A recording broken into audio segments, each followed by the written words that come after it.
If you took Torchlight, mixed in a heaping helping of Norse mythology, and topped it all off with the looming apocalypse countdown from The Legend of Zelda Majora's Mask, you'd have something that looks a fair bit like Tribes of Midgard. This fast-paced, colorful action RPG doesn't give you a lot of time to breathe and explore its exciting world when you're racing against time. When you work together with friends to overcome its challenges, that tension can be rewarding.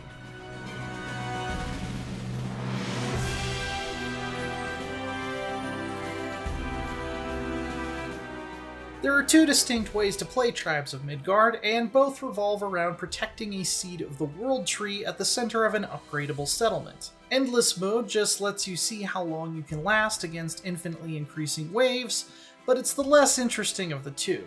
I'll mostly be talking about the story-based Saga Mode, in which you have about 2 hours to complete a set of objectives and defeat a final boss before an endless winter overtakes the map and renders it uninhabitable.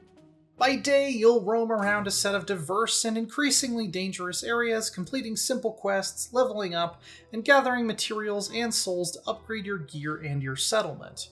The quests themselves are pretty straightforward and predictable. Go kill something, bring me some items, clear out a mini-dungeon.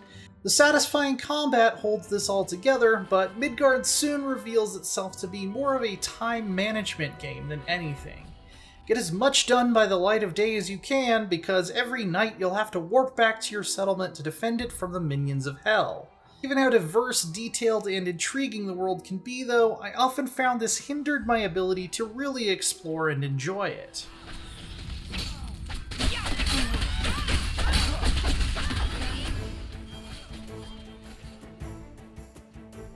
Throwing a comically oversized wrench into this routine are the lumbering Jotnar, who will appear from time to time at the edges of the map and slowly plod toward your village. They're not the most challenging bosses in the world, with slow and obvious attack animations that are fairly easy to avoid, but their massive health pools present a strategic challenge. Waiting too long to take them out might mean you can't topple them in time before they wreck your base. Of all the tribulations Tribes of Midgard sent my way, these were probably my favorites.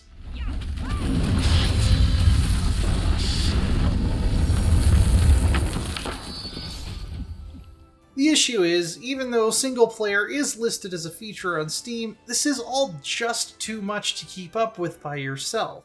Tribes of Midgard is very clearly intended to be a co-op game, and it definitely works much better when you can get a big squad of up to 10 Vikings together with a clear plan and good communication. But alone, it feels like if I'm not sprinting from objective to objective with the efficiency of a speedrunner, there's no way I'm going to be able to finish everything before the Fimbulwinter sets in. Being able to increase the time available before the apocalypse in solo mode would make it much more enjoyable, since certain things like gathering speed don't scale when you're alone. On your way to Doomsday, you'll have to personally harvest a lot of resources like wood and stone that can be used to build new base structures, upgrade defenses, and level up your NPC crafters. This is an interesting resource management layer, but it often felt like a lot of the upgrades weren't quite worth my time. Since certain materials like stone are so rare, if I spent them to strengthen my base rather than on critical objectives like repairing the bridge to a boss arena, it seemed like I was setting myself up for failure. Especially in a group, it seemed easier to just defend the base ourselves and save on materials.